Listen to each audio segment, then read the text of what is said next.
কৃষ্ণৰ চৰণত ভকতি নকৰে,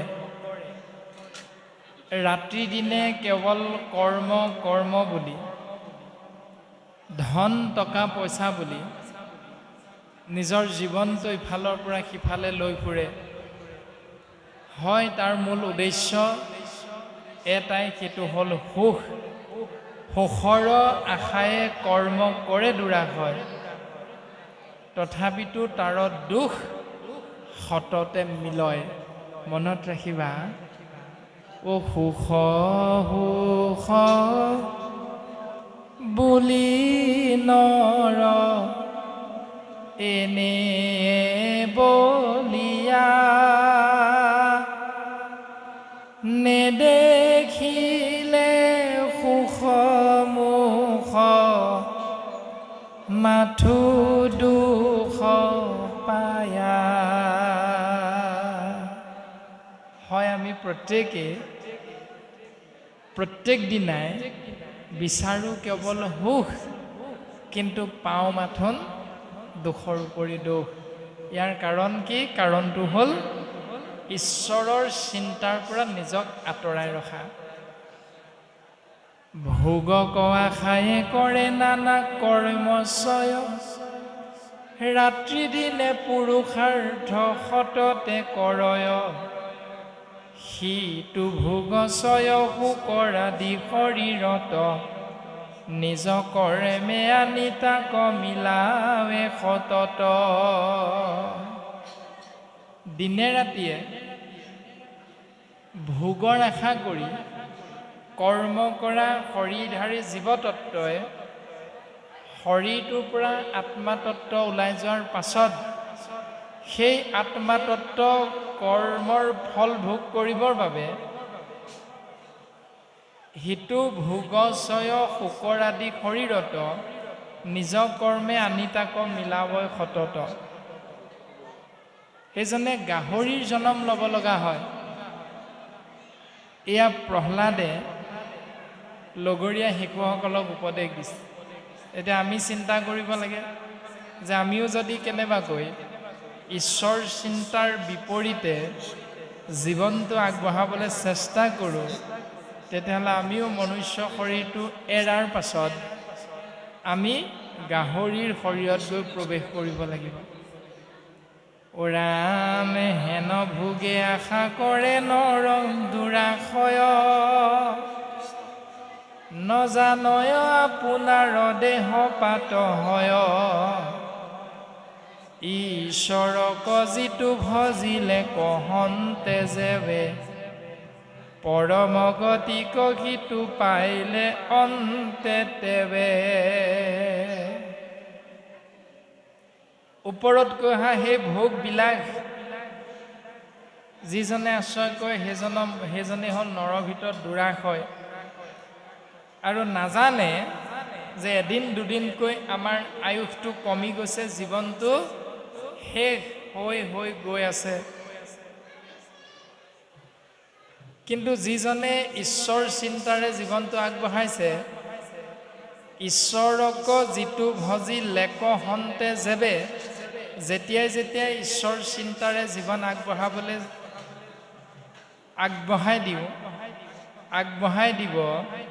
আগবঢ়াই দিয়া হৈছে, পৰম গতিক সিটো পাইলে অন্তে তেবে, তেতিয়াই সেই জীৱাত্মাই শেষ মুহূৰ্তত পৰম গতি লাভ কৰিব পাৰে। এতেকে সে অধুগতি গৈল দুৰাশয়, মৰিলেও সিটো ঘোৰ নৰক ভুঞ্জয়, পুত্ৰ ভাৰ্যা গৃহ ধন আনু আছে যত, আতেখে নিশ্চয় মতি কৰয় সতত। সেইকাৰণে সেই আত্মা অধুগতি হয়। কোনটো আত্মা? যিটোৱে ঈশ্বৰৰ চিন্তাৰ বিপৰীত চিন্তাৰে জীৱনটো আগবঢ়াই নিবলৈ চেষ্টা কৰোঁ। ৰামে ৰাজ্য কুশ গজ আনু অমাত যতে মূৰ বুলি সিটো সদা আছিলে ক কিবা কাৰ্য সাধিবেক নেদেখো বিচাৰি পুত্ৰ ভাৰ্যা দেহে নাই অধুগতি যায়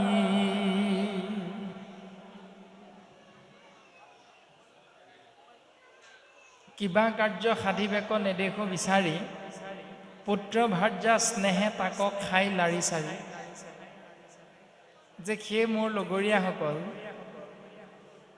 মোৰ বুলি যিজনে সদায় জীৱনটো আগবঢ়াই নিম মোৰ ল'ৰা মোৰ ছোৱালী মোৰ ধন মোৰ সম্পত্তি মোৰ মাটি মোৰ বাৰী মোৰ গাড়ী আদি ভাৱনাযুক্ত হয় যিসকলে আমি জীৱনটো আগবঢ়াইছোঁ পুত্ৰ ভাৰ্যা স্নেহে তাকে খাই লাৰি চাৰি মৰিলেও সুখ নাই অধুগতি যায় ঘূৰা ঘূৰ নৰকক ভুঞ্জয় সদায় এহিমতে তুচ্ছ দেহ পৰম নশ্বৰ তাতে আশা কৰি কৰ্ম আচৰে বৰ্বৰ ঠিক তেনেকৈ এই শৰীৰটো খন্তেকীয়া এই খন্তেকীয়া শৰীৰটোৰ কিবা এটা সুখ অনুভৱ কৰি আমি যিবিলাকে সংসাৰত কৰ্মত ব্ৰতী হওঁ তেওঁলোকে এই সংসাৰ এৰিলে ঘূৰা ঘূৰ নৰকক ভুঞ্জিব সদায় সেই মোৰ লগৰীয়াসকল কথাটো মনত ৰাখিবা এই বুলি প্ৰহ্লাদে সুন্দৰভাৱে উপদেশ প্ৰদান কৰিছে সেইকাৰণে দেহটো কেৱল এটি চিনাকিৰ বাবেহে আমি বুজি পাব লাগিব এহিমতে তুচ্ছ দেহ পৰম নশ্বৰ তাতে আশা কৰি কৰ্ম আচৰে বৰ্বৰ দেহটোৰ মংগলৰ অৰ্থে যিসকলে আমি কৰ্ম কৰিম তেওঁলোকক শাস্ত্ৰই কৈছে বৰ্বৰ ৰাম অনৰ্থত অৰ্থ বুদ্ধি কৰে দুৰাশয় নিত্যানন্দ প্ৰভু কৃষ্ণ তাহাংক ঢাকয় হে নজানি মূৰ বাণী শুনা দৈত্য ছয় কৰ্ম কৰি কেৱলে সে দুখ পাৱয় কৰ্ম আৰাধে যিটো হুয়া বদ্ধ মন ফলনুহি কয় হুৱে আপুনি বন্ধন কৰ্মদ্বাৰে উপজয় মৰয় সংসাৰে আপুনিও বদ্ধ হৈ নিজ অহংকাৰে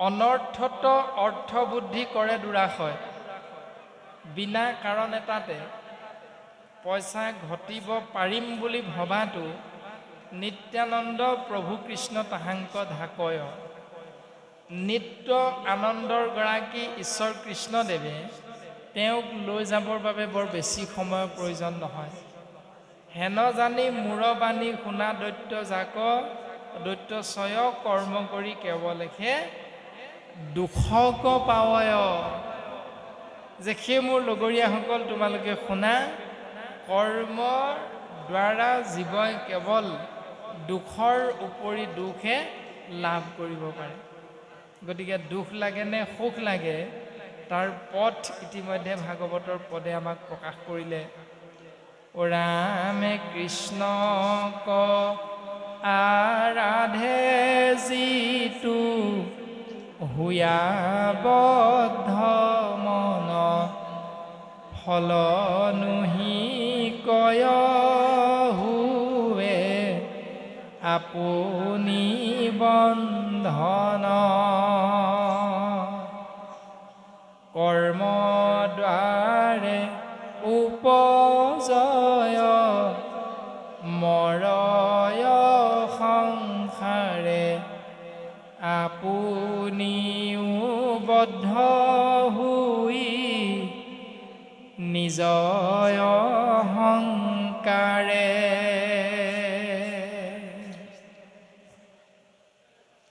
কৰ্মৰ দ্বাৰে জন্ম হ'ল, সংসাৰত জন্মগ্ৰহণ কৰিলোঁ, কিন্তু অহংকাৰৰ দ্বাৰা আপুনি আমি সংসাৰ বন্ধনত লাহে লাহে বান্ধ খাই পৰিলোঁ। কেৱল এখে জন্ম মৰণৰ হেতু হুৱে, কৃষ্ণ চৰণক মতি তাহাৰ নচুৱে।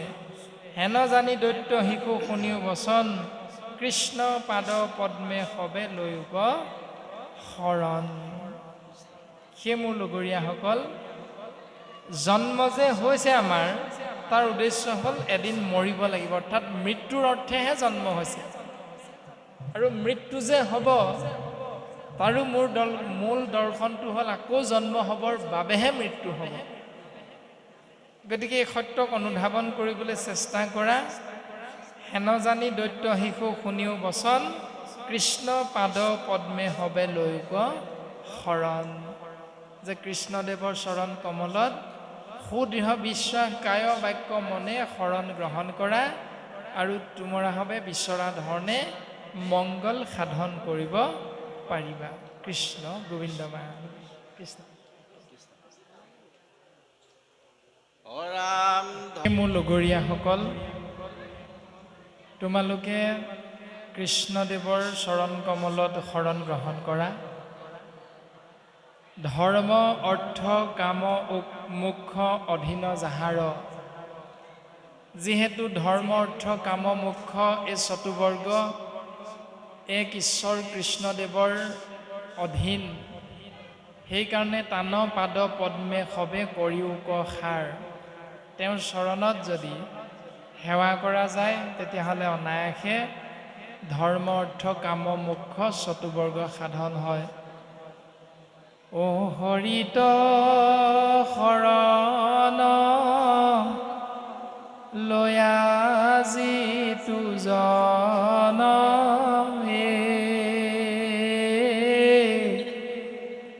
হৰিৰ চৰিত্ৰ শ্ৰৱণ কীৰ্তন কৰে।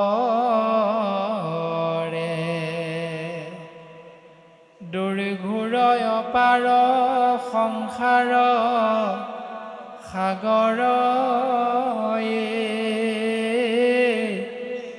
সিটো মহাজনে আতি মহাহুখে তৰে। সেইজনে হ'ল মহাজন, সেইজনে অনায়াসে সংসাৰ পাৰ হৈ যাব পাৰে। কিন্তু আমাৰ সমাজত মহাজন কোনজন? 50 বিঘামান মাটিৰ গৰাকী, 5খনমান গাড়ীৰ মালিক, সেইজন হ'ল মহাজন। আৰু গুৰুজনে কৈছে সেইজন মহাজন। গতিকে সেই মোৰ লগৰীয়াসকল, তোমালোকে এইখিনি অবস্তুৰ চিন্তা মনৰ পৰা আঁতৰাই পেলোৱা,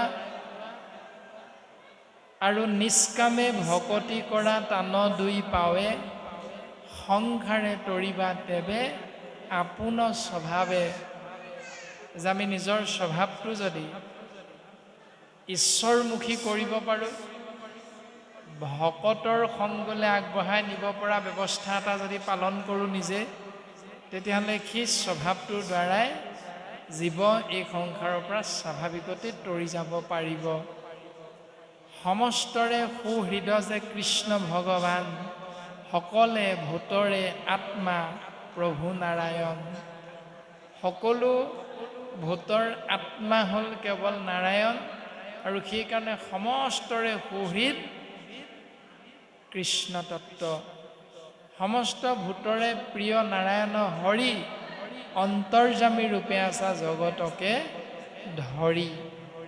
সমস্ত ভূতৰে প্ৰিয় হ'ল নাৰায়ণ, কৃষ্ণস্তু ভগৱান স্বয়ং, যিহেতু তেওঁ অন্তৰ্যামী ৰূপে সমস্ত জীৱৰ ঘতে ঘতে প্ৰকাশমান হৈ আছে।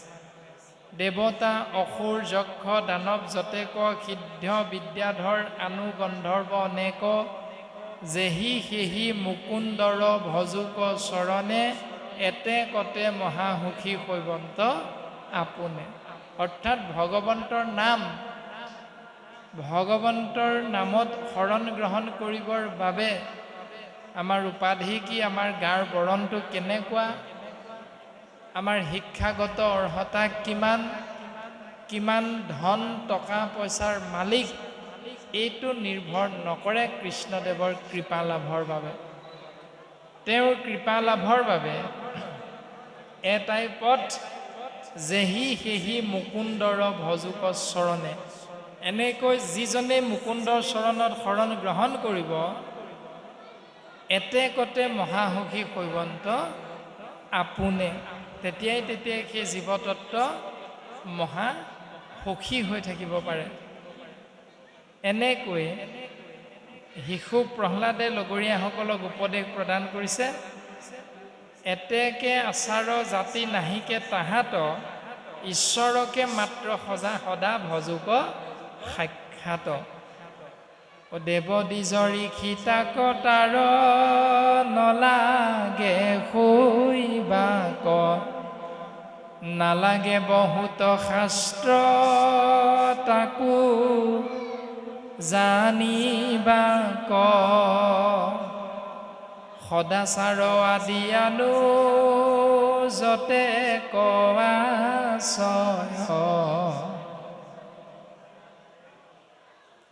এতেকতে মুকুন্দৰ প্ৰীতি নাহি কয়।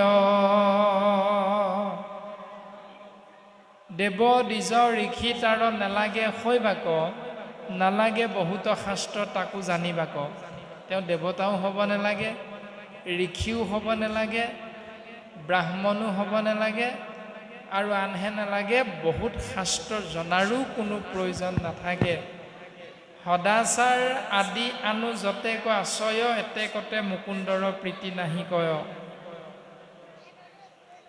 সদাচাৰ বাপজন প্ৰশ্ন নহয় আচলতে, আপোনাক এই বিশেষ আমাৰ যিসকল আইসকল বা বাপ সমাজৰ যুৱক যুৱতীসকলে এটা প্ৰশ্নৰ মানে অৱতাৰণা কৰিছে। তেওঁলোকৰ যি আমাৰ বিধৱাসকল ওলাই গ'লে, কিবা ৰাতিপুৱা ওলাই গ'লে দেখা পালে অমংগল হয় নেকি, এই বিশেষকে তেওঁলোকে অকণ বুজিব বিচাৰিছে।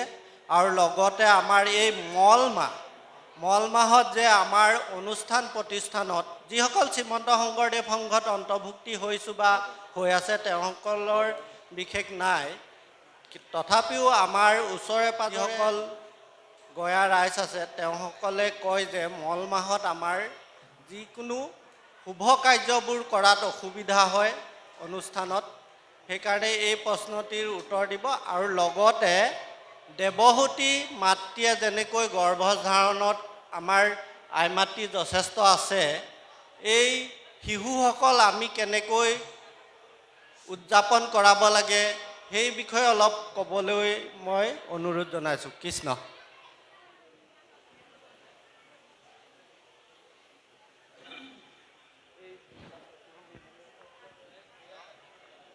কৃষ্ণ, আমি সঁচাকৈ কৈ থকা হৈছে, যদি অকণমান ধ্যান দিয়া যায় নিশ্চিত ৰূপত কথাখিনি অন্তৰাত্মাত উপলব্ধি হ'ব। যদি কথাখিনিত ধ্যান দিয়া নাই, তেতিয়াহ'লে নিশ্চিত ৰূপত এই কথাখিনি বুজিবলৈ সহজ নহ'ব। প্ৰহ্লাদে মাত্ৰ এটাই সিদ্ধান্ত দি আছে, কায় বাক্য মন কৰি নিশ্চয় যিজন মুকুন্দৰ চৰণত পখিল শৰণ, তাৰ ঋণ হোজা হবে গৈল সমস্তৰ, নকৰিও ঋণী আৰু নহি সিটো নৰ। যে যিজন মনুষ্যই কায় বাক্য মন এক কৰি চিত্ৰৰ দ্বাৰা ঈশ্বৰৰ চৰণত শৰণ গ্ৰহণ কৰিব, তেওঁৰ দ্বাৰা এই সংসাৰত অসম্ভৱো সম্ভৱ হ'ব পাৰে। কাৰণ এয়াই হ'ল ঈশ্বৰৰ কৃপা। উদ্ধৱক কৈছে যে ব্ৰহ্মা হৰ হলায়ুদ্ধ লক্ষ্মী প্ৰিয় জায়া, যে ব্ৰহ্মা মোৰ আটাইতকৈ আপোন, হৰ মানে শিৱ, তাতোতকৈও আপোন, তাতোতকৈও আপোন মোৰ মৰমৰ পত্নী লক্ষ্মী। কিন্তু এই তিনিওতকৈ মাজতে বলৰামৰ কথাও আহিছে, বলৰামো আটাইতকৈ প্ৰিয়। কিন্তু এই সকলোতকৈ মই ভাল পাওঁ মোৰ এই সুন্দৰ কায়া, মানে শৰীৰটোক মই তাতোতকৈ বেছিকৈ ভাল পাওঁ। কিন্তু সবাতো অধিক প্ৰিয়, এই সকলোতকৈ অধিক প্ৰিয় উদ্ধৱ, তুমি মোৰ বান্ধৱ। তুমি হ'লা মোৰ আটাইতকৈ প্ৰিয়, কাৰণ তুমি হ'লা মোৰ একান্ত ভকত, তুমি হ'লা মোৰ পৰম বান্ধৱ। সেইকাৰণে তুমি মোৰ সকলোতকৈ প্ৰিয়। গতিকে আমিও তেনেকৈ যদি এজন শৰীৰধাৰী মনুষ্যই ভগৱন্তৰ নাম আশ্ৰয় কৰি ভগৱন্তৰ প্ৰিয় পাত্ৰ হ'ব পাৰোঁ, তেতিয়াহ'লে আপুনি আমি এই সংসাৰত কৰিব লগা বেলেগ কৰ্ম আৰু একো নাথাকে। আৰু সেইটোৰ বিষয়ে ইতিমধ্যে প্ৰহ্লাদে তেওঁ লগৰীয়া শিশুসকলৰ আগত সুন্দৰভাৱে উপদেশ প্ৰদান কৰি আছে। এৰা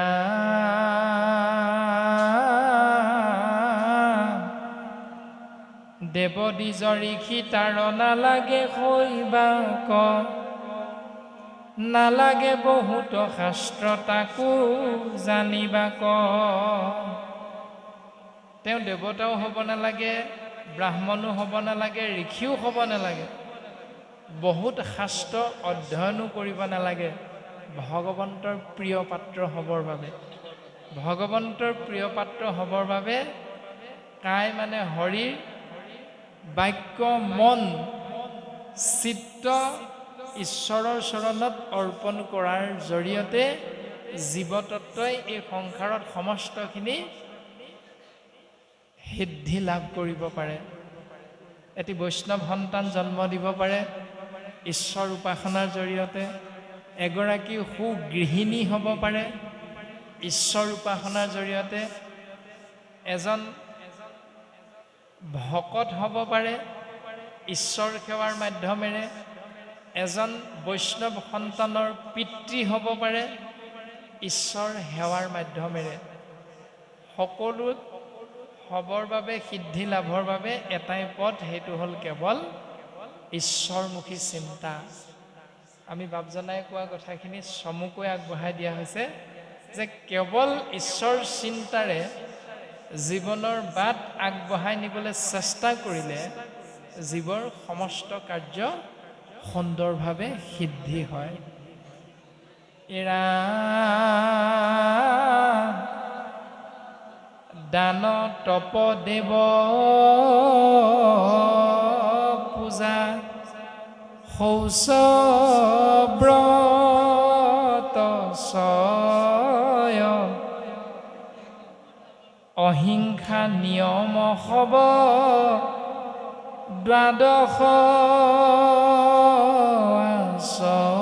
আশ্ৰয়, দ্বাদশ যজ্ঞক যদি সততে কৰয়, নহি কন্ত তাত তুষ্ট জানা কৃপাময়।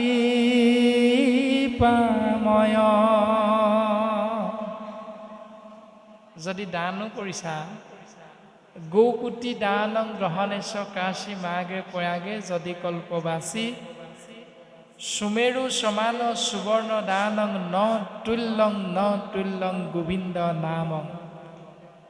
এবাৰ যদি কৃষ্ণ বুলি ক'বলৈ শিকিলা, তেতিয়াহ'লে 1 কোটি গৰু ব্ৰাহ্মণক দান দিলে যিমান পুণ্য হ'ব, তাতোতকৈ বেছি পুণ্য আছে এবাৰ কৃষ্ণ বুলি সুদৃঢ় বিশ্বাসে আশ্ৰয় কৰা ব্যৱস্থাটোৰ মাজত। যদি এবাৰ সুদৃঢ় বিশ্বাসে কৃষ্ণ বুলি ক'লা, তেতিয়াহ'লে সুমেৰু পৰ্বতটোৰ সমান সোণ দুখীয়া নিচলাক দান কৰাৰ দ্বাৰা যিমান পুণ্যৰ গৰাকী হ'লা, সেই পুণ্য কৃষ্ণ নামৰ ৰেণুকণৰ সমানো হ'ব নোৱাৰে। এয়া শাস্ত্ৰৰ সিদ্ধান্ত। এতিয়া মানি ল'ম নে নল'ম, এইটো আপোনাৰ মোৰ নিজৰ নিজৰ চিন্তা।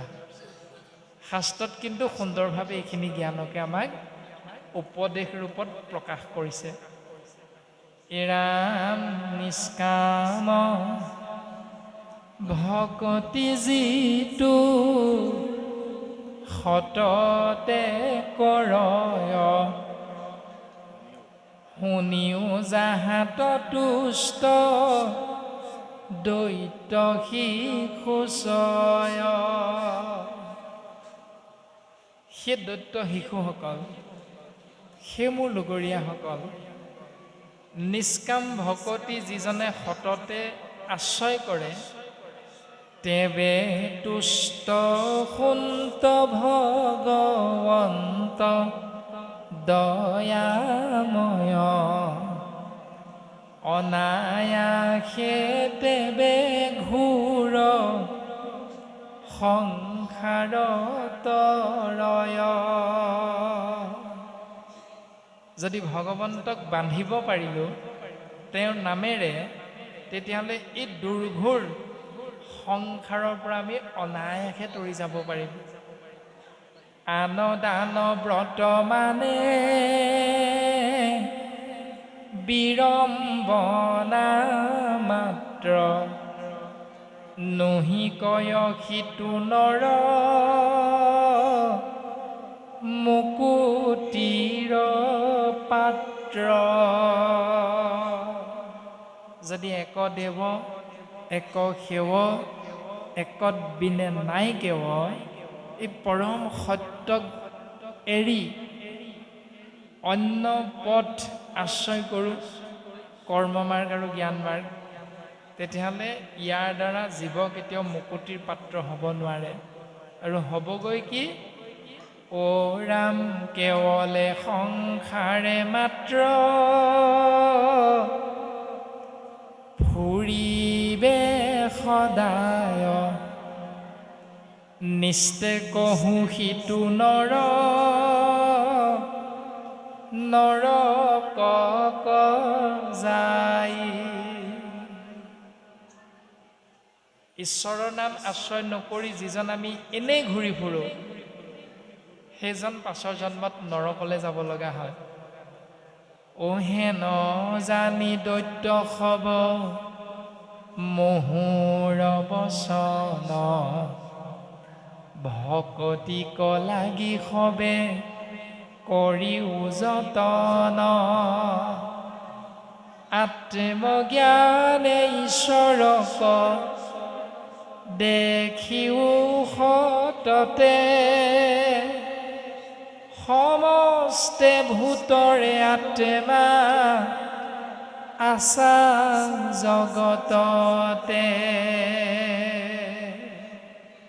এই কথাটো জানি বুজি সেই মোৰ লগৰীয়াসকল তোমালোকে ভকতিক আশ্ৰয় কৰিবৰ বাবে যত্নপৰ হ'বা আৰু যদি ভক্তিক আশ্ৰয় কৰা আত্মজ্ঞানৰ জৰিয়তে সততে ঈশ্বৰৰ উপলব্ধি কৰিব পাৰিবা অৰ্থাৎ নিজ ভালে জগত ভাল যদি তুমি নিজে ভাল হোৱা তেতিয়াহ'লে যি স্থানলৈকে নোযোৱা কিয় সকলোৰে পৰা তুমি সন্মানৰ পাত্ৰ হ'ব পাৰিবা আৰু সমস্ত ভূততে যিহেতু ভগৱন্ত পুৰুষ আত্মাৰূপত বিৰাজমান হৈ আছে গতিকে উদ্ধৱক ভগৱন্ত পুৰুষে সিদ্ধান্ত দিছে যে সেই উদ্ধৱ তুমি পৃথিৱী পৰ্যটন কৰা কিন্তু পৃথিৱী পৰ্যটন কৰা কালত যত দেখা শুনা সবে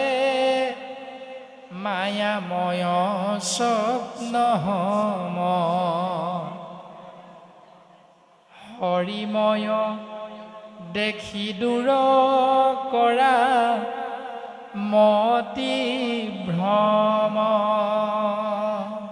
তুমি চকুৰে যি দেখিবা কাণেৰে যি শুনিবা এই সকলোবিলাক একোটা মায়াৰ সপোন আৰু এই সপোনটোৰ পৰা এই দুৰ্দুল্যমান অৱস্থাৰ পৰা তুমি নিজকে যদি আঁতৰাই আনিব বিচাৰা তেতিয়াহ'লে তুমি হৰিময় দেখি জীৱনটো আগবঢ়াই নিবলৈ চেষ্টা কৰিবা শইকীয়া দত্ত কলিতা কৰ্মকাৰ বৰগোহাঁই বুঢ়াগোহাঁই এই উপাধিবিলাকৰ পাছত বৰ দৌৰি নুফুৰিবা তুমি কেৱল আত্মাৰ ৰাম দৰ্শনেৰে জীৱনৰ বাট বুলিবৰ বাবে চেষ্টা কৰিবা। ও ৰাম ৰাম, এহি ভাৱনায়ে ঈশ্বৰত ভক্তি কৰা, ঘোৰ সংসাৰক সবে আতি শীঘ্ৰে তৰা।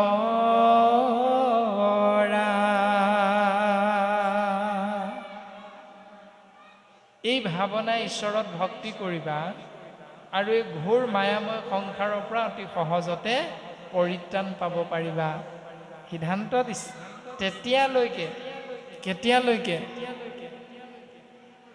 যে যেতিয়ালৈকে কায় বাক্য মনৰ দ্বাৰা এক ঈশ্বৰ আত্মাৰাম ভাৱনাটো নাহিব, তেতিয়ালৈকে সমস্ত ভূততে আত্মা বুদ্ধি নোহে যাৱে, কায় বাক্য মনে অভ্যাসিবা এহি ভাৱে।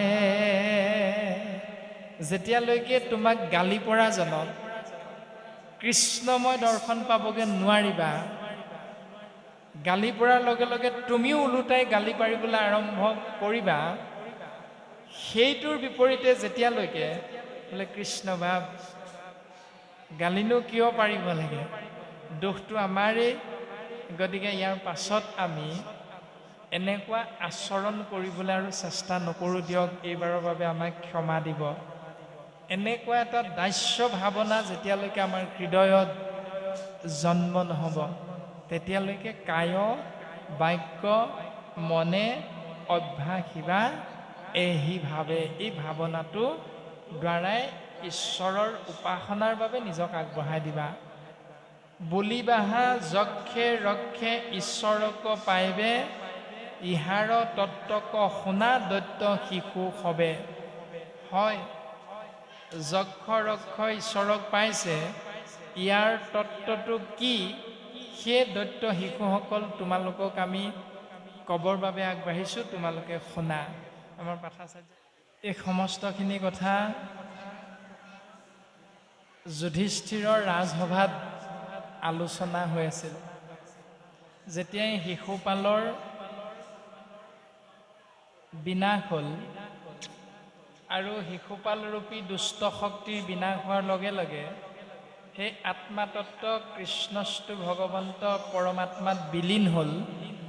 আৰু তেতিয়াই যুধিষ্ঠিৰে জানিব বিচাৰিছিল যে শিশুপালৰ দৰে মহাপাপী আত্মা পৰমাত্মা কৃষ্ণত বিলীন হোৱাৰ কাৰণ কি। আৰু তেতিয়াই সভাত দেৱঋষি নাৰদৰ দ্বাৰা সেই উত্তৰ প্ৰদান কৰিছে, আৰু সেই কথোপকথনেই হ'ল প্ৰহ্লাদ চৰিত। পূৰ্বজন্মত বৈকুণ্ঠৰ সপ্তম দ্বাৰৰ দ্বাৰপাল জয় বিজয় ব্ৰহ্মাৰ মানস পুত্ৰ চাৰি সিদ্ধক অপমান কৰিছে, যাৰ বাবে অপৰাধী হৈ হিৰণ্যকশিপুৰ আৰু হিৰণ্যাক্ষ আদি দৈত্য দুৰ্দান্ত অসুৰ হিচাপে জগতত জন্মগ্ৰহণ কৰিলে। তাৰ পাছতে আহি ৰাৱণ কুম্ভকৰ্ণ, তাৰ পাছতে আহিল শিশুপাল দন্তবক্ৰ। আৰু শিশুপালৰ যেতিয়া মৃত্যু হ'ল, তেতিয়া যুধিষ্ঠিৰে জানিব বিচাৰিলে যে কিয় সেই দুষ্ট আত্মা পৰমাত্মা কৃষ্ণ তত্ত্বত একাত্ম হ'ব পাৰিলে। তাৰে উত্তৰ দিবলৈ গৈ পূৰ্বজন্মৰ সমস্তখিনি কথা দেৱঋষি নাৰদে যুধিষ্ঠিৰৰ আগত প্ৰকাশ কৰিছে। আৰু এনেকৈ প্ৰহ্লাদৰ উপদেশ নাৰদৰ দ্বাৰা যুধিষ্ঠিৰৰ আগত প্ৰকাশ কৰিছে। তাৰ পাছতনো কি হ'ল এই বিষয়ে আমি তোমাক ক'ম। আৰু এইখিনিতে গুৰুজনাই এভাগি উপদেশ আগবঢ়াইছে। আৰু তাৰ আগত শিশুসকলৰ আগত প্ৰকাশ কৰিছিল প্ৰহ্লাদে যে যক্ষ ৰক্ষ আদিবিলাকে ঈশ্বৰ কৃষ্ণদেৱৰ কৃপা লাভ কৰিব পাৰিলে ইয়াৰ মূল কাৰণ কি যে যক্ষ ৰক্ষ দৈত্য স্ত্ৰী ক্ষুদ্ৰ আদি যত পক্ষী মৃগ পাপ জীৱ আছিলা ব্ৰজত ব্ৰজধামত এই জীৱবিলাকে গৈ জন্মগ্ৰহণ কৰিছিল অচ্যুতক পাইলা গয়া ইষৱসকলে কেৱলে লভিল সবে সৎ সংগৰ বলে এহি মানে শ্ৰেষ্ঠ লাভ জানা পুৰুষৰ আতপৰে মহাধৰ্ম নাহি সংসাৰৰ যেতি জীৱৰ মহান লাভ হ'ল সেইটোৱে যে সৎসংগ যদি লাভ কৰিব পাৰোঁ তেতিয়াহ'লে ঈশ্বৰৰ কৃপা পোৱাটো সহজ হৈ যায় যদি সৎসংগ আশ্ৰয় নকৰোঁ তেতিয়াহ'লে ঈশ্বৰৰ কৃপা লাভৰ পৰা আপুনি আমি বঞ্চিত হৈ থাকিব লগা হয় গোবিন্দ দৃষ্টিয়ে জগতকে মান্য কৰে এহি ধৰ্মে অনায়াসে সংসাৰকতৰে যেতিয়া আমি গোবিন্দ আত্মাৰূপত ৰাম ৰূপত আমি ইজনে সিজনক সেৱাভাগ নিবেদন কৰিব পাৰিম পিতৃদেৱো ভৱ মাতৃদেৱো ভৱ অতিথি দেৱো ভৱ এনেকৈ ইজনে সিজনক হৰিময় দৰ্শনেৰে যেতিয়া সেৱাভাগ আগবঢ়াম এহি ধৰ্মে অনায়াসে সংসাৰকত তৰে এই সত্য শুদ্ধ মাৰ্গটোৰ দ্বাৰাই জীৱতত্ব সহজতে মায়াৰ বন্ধন চিন্দি তৰি যাব পাৰে ৰাম শুনা সামাজিক জন ঈশ্বৰৰ কথা মহন্তৰ মুখে শুনা ভাগৱত কথা বিভিন্নজন বাপ বিভিন্নগৰাকী আয়ে আজি নামঘৰত তিনিদিনীয়া কাৰ্যসূচীত চাকি বন্তি ধূপ ধূনা গুৱা পাণ অৰিহণা আগবঢ়াই আছেই সকলোৱে আমি দেখি আছোঁ কিন্তু সেইটো শ্ৰেষ্ঠ ধৰ্ম বুলি শাস্ত্ৰই নাই কোৱা শাস্ত্ৰই শ্ৰেষ্ঠ ধৰ্ম বুলি কৈছে মহন্তৰ মুখত কৃষ্ণ নাম শুনা আৰু সেই নাম হৃদয়ত অনুভৱ কৰি প্ৰত্যেককে ঈশ্বৰময় দেখিবৰ বাবে চিন্তা কৰা তুমি চাকি কেইগছ জ্বলাইছা কেনেকৈ জ্বলাইছা এইটো ডাঙৰ কথা নহয় তুমি তোমাৰ ঘৰৰ কাষৰজনক তুমি ঈশ্বৰময় দেখিবলৈ চিন্তা কৰিছানে নাই কৰা চেষ্টা কৰিছানে নাই কৰা সেইটোৱে হ'ল আটাইতকৈ ডাঙৰ বস্তু এজনে অন্যজনক কৃষ্ণ বুলি সম্বোধন কৰিছোনে নাই কৰা আজি অন্ততঃ তিনিদিনীয়া কাৰ্যসূচীত টেকেলা গাঁওবাসীৰ ৰাইজে প্ৰত্যেকৰে হাত দুখন তিনিদিনীয়া কাৰ্যসূচীত এনেকৈয়ে আছে কৃষ্ণ বাপ কৃষ্ণ আই আহিলে কিন্তু আজিৰ পৰা 20 দিনমানৰ পাছত আজি এই তিনিদিনীয়া কাৰ্যসূচীত কৰ্ণহন্তে শ্ৰৱণ কৰা কথাটোৰ উত্তৰটো পাম কেনেকৈ ইয়ালৈ সোমাই অহা যিটো নেঘেৰিটিং চাৰিআলি সেই চাৰিআলিটোত যদি এইফালৰ পৰা কোনোবা এজন বাপে চাইকেল এখন লৈ যাওঁতে সেইফালৰ পৰা কোনোবা এজনে মটৰ চাইকেলখন লৈ আহোঁতে হঠাৎ খুন্দা খুন্দি হৈ গ'ল দুৰ্ঘটনা হ'ল বৰ বিশেষ দুখ নাপালে কিন্তু লগে লগে সেইদিনা আপোনাৰ মোৰ মুখৰ ভাষাটো কেনেকুৱা হৈ যাব ঐ চকুৰে নেদেখনি আৰু আজি এনেকুৱা হৈ থকা হাতখন সেইদিনা কিন্তু এনেকুৱা হৈ যাবলৈ বেছি সময় নালাগে গতিকে আমি তিনিদিনীয়া কাৰ্যসূচীত ভাগৱত শ্ৰৱণ কৰি কিমান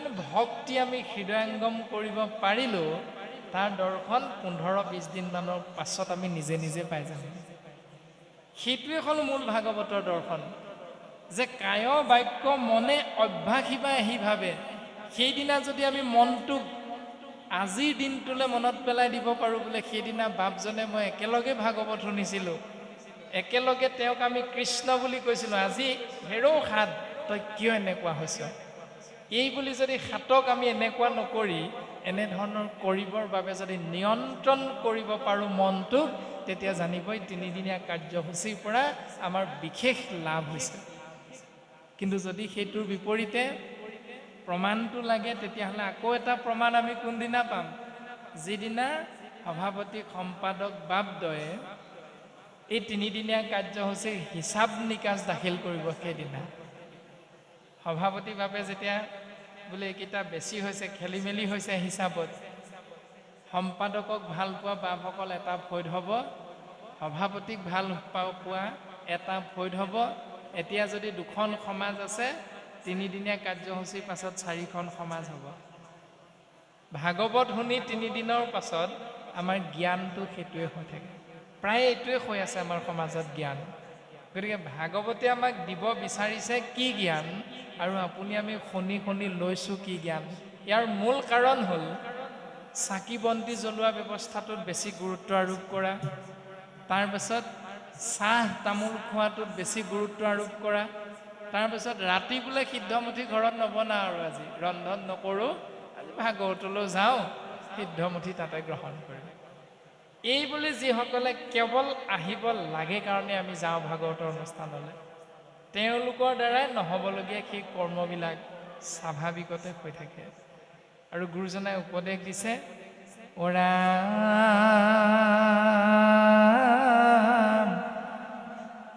কলি ভুজংগৰ খাত তেবে খে এৰাইবা বৈকুণ্ঠ পুৰিক তেবে মহাসুখে পাইবা। ও ৰাম ৰাম কৃষ্ণ নাম বিনা নাহি সংসাৰত ৰণ হেন জানি কৃষ্ণ পাৱে পখিলো শৰণ। ৰাম হে কৃষ্ণ প্ৰাণ প্ৰভু মই দুৰা হয়, কিঞ্চিতে কৃপা মোক কৰা কৃপাময়।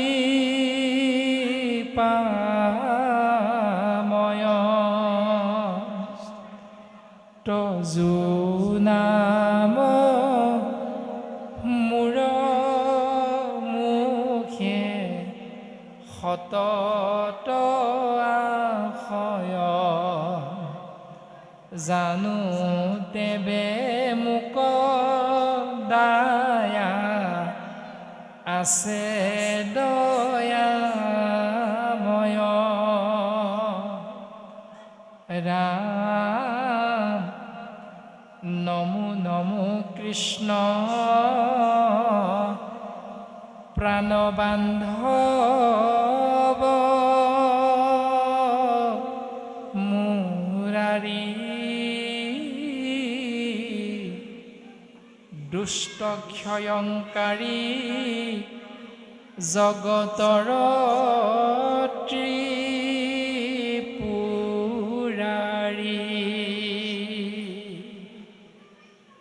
পীতাম্বৰধাৰী অঘবক কেশিমাৰী, আপোন স্বৰূপকাৰী দেৱ উপকাৰী। হেন কৃষ্ণ পদে লৈলো শৰণ নিশ্চয়, কিঞ্চিতে কৃপা মোক কৃপাময় নিত্য নিৰঞ্জন শুদ্ধ জগত ৰঞ্জন হেন কৃষ্ণ চৰণত মুহুৰ শৰণ ৰাম ৰাম হেহি কৃষ্ণ ৰূপ হৃদি মুখে তান নাম তেবে সে নিস্তৰা সবে বোলাৰা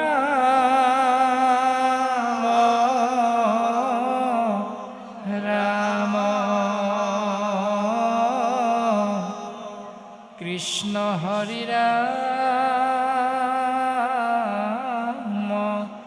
ৰাম ৰাম